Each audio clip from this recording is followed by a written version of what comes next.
08060114. Di sini saya akan sedikit menjelaskan mengenai materi teori konteks sosial dalam perkembangan anak. Nah, dalam teori konteks sosial ini apa aja sih yang kita akan bahas? Untuk yang pertama, kita akan bahas pengertian dari konteks sosial itu sendiri. Yang kedua, teori ekologi Brundtland-Brunner. Yang ketiga, ada tahapan perkembangan. Yang keempat, kita pelajari konteks sosial dalam perkembangan. Dan yang kelima, kita akan mempelajari faktor-faktor perkembangan dalam konteks sosial. Nah, berikut kita akan membahasnya. Pembahasan yang pertama yaitu mengenai pengertian konteks sosial. Menurut Harlow, konteks sosial merupakan perolehan kemampuan berperilaku yang sesuai dengan tuntutan sosial itu sendiri. Nah, lalu bagaimana sih akan menjadi seseorang yang dapat diterima di masyarakat? Jawabannya yaitu kita memerlukan 3 proses. Yang pertama yaitu belajar berperilaku yang dapat diterima secara. Kedua, kita dapat memainkan peran yang dapat diterima, dan yang ketiga adalah perkembangan sifat sosial itu sendiri.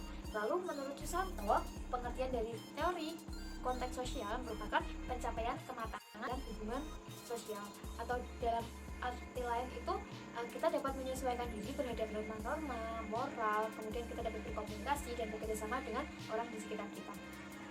Lalu setelah kita mengetahui pengertian dari konteks sosial, lalu apa sih pengertian dari perkembangan sosial? Nah, perkembangan sosial merupakan perolehan kemampuan berperilaku yang sesuai dengan tuntutan sosial yang merupakan pencapaian kematangan dalam hubungan sosial, baik itu dalam keluarga, sekolah, maupun masyarakat. Bahasan yang kedua yaitu ada teori ekologi Brundtland-Brunner.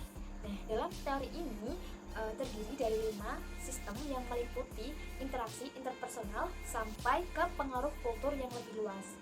Lalu kelima sistem ini meliputi, yang pertama ada mikrosistem, yang kedua ada mesosistem, yang ketiga ada eksosistem, yang keempat ada makrosistem, dan yang kelima ada kronosistem.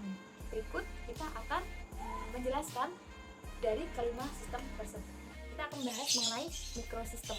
Nah, mikrosistem merupakan setting di mana suatu individu banyak menghabiskan waktu.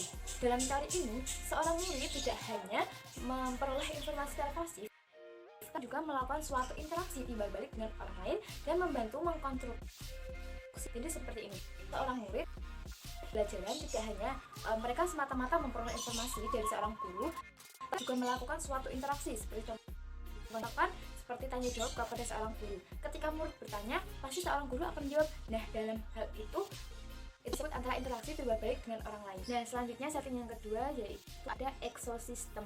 Nah, eksosistem terjadi ketika pengalaman setting lain di mana seorang murid tidak bisa secara aktif mempengaruhi pengalaman murid dan guru dalam konteks mereka sendiri. Nah, kemudian yang ketiga adalah makrosistem. Nah, makrosistem adalah kultur yang lebih luas. Kultur sendiri merupakan istilah luas yang mencakup peran etnis dan faktor sosioekonomi dalam perkembangan anak. Nah, kultur adalah konteks yang paling luas di mana murid dan guru tinggal, termasuk adat istiadat dan nilai masyarakat. Oke, yang keempat ada kronosistem. Kronosistem adalah kondisi sosio-historis anak. Anak-anak sekarang adalah anak yang tumbuh pada generasi yang semua elektronik, di mana dalam generasi oleh komputer dan tak jarang zaman sekarang orang tua memberikan anak gadget gitu buat bermain, buat mengisi waktu luangnya seperti itu. Oke, kita masuk ke sistem yang kelima yaitu ada mesosistem. Mesosistem adalah setting murid yang diberikan kesempatan lebih banyak untuk berkomunikasi dan mengambil keputusan baik itu di keluarga atau di kelas yang menunjukkan inisiatif dan juga akademik yang lebih baik lagi. Jadi kayak dalam kesempatan ini murid itu lebih ditekankan untuk itu kayak lebih dalam hal berkomunikasi agar mereka itu dapat berkembang, tidak stuck pada satu tempat. Kita masuk ke teori perkembangan tentang hidup menurut Erikson ini melengkapi dari teori Brundtland-Brunner di mana perkembangan anak itu tumbuh dengan orang dalam kehidupan sosialnya. Nah, menurut Erikson ini dibagi menjadi tahapan yang disebut dengan teori psikososial.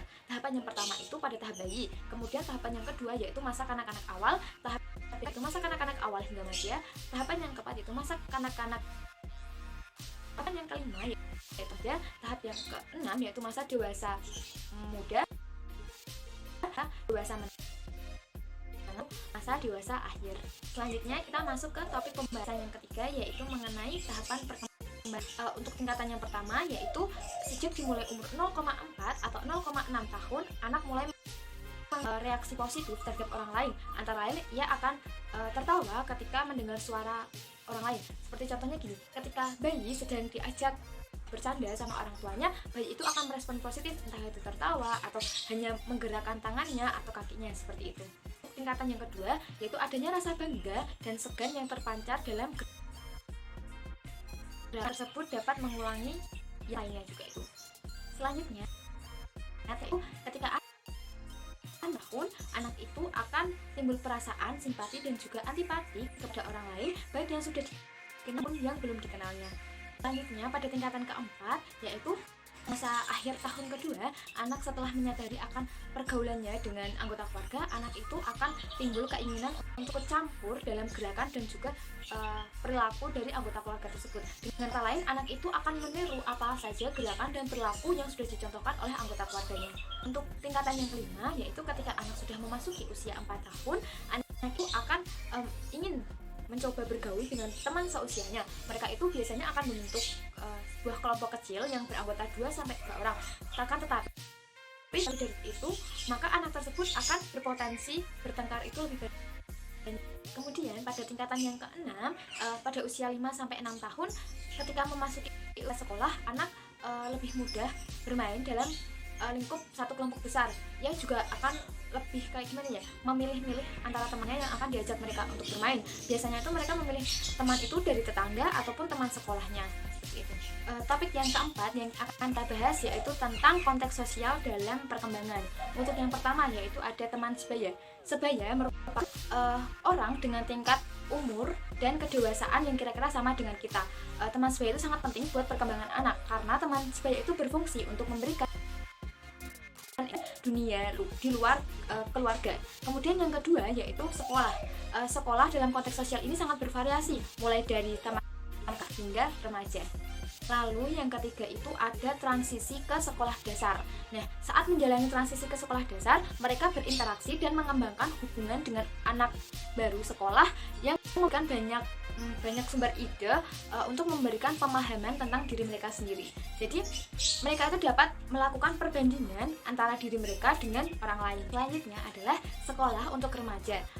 Ada perhatian khusus yang berkenaan dengan sekolah untuk remaja. Yang pertama yaitu transisi dari SMP ke SMA. Kemudian yang kedua sekolah yang efektif untuk remaja dan kualitas dari sekolahnya. Lalu materi yang kelima yaitu faktor-faktor perkembangan dalam konteks sosial. Berikut faktor-faktor yang dapat mempengaruhi perkembangan sosial anak pada usia dini. Yang pertama yaitu adanya kesempatan untuk bergaul dengan orang-orang yang ada di sekitar dengan berbagai usia dan latar belakang. Kemudian yang kedua yaitu adanya minat dan motivasi untuk bergaul. Kemudian yang ketiga yaitu adanya bimbingan dan pengajaran dari orang lain yang biasanya menjadi model untuk anak. Kemudian yang keempat yaitu adanya kemampuan berkomunikasi.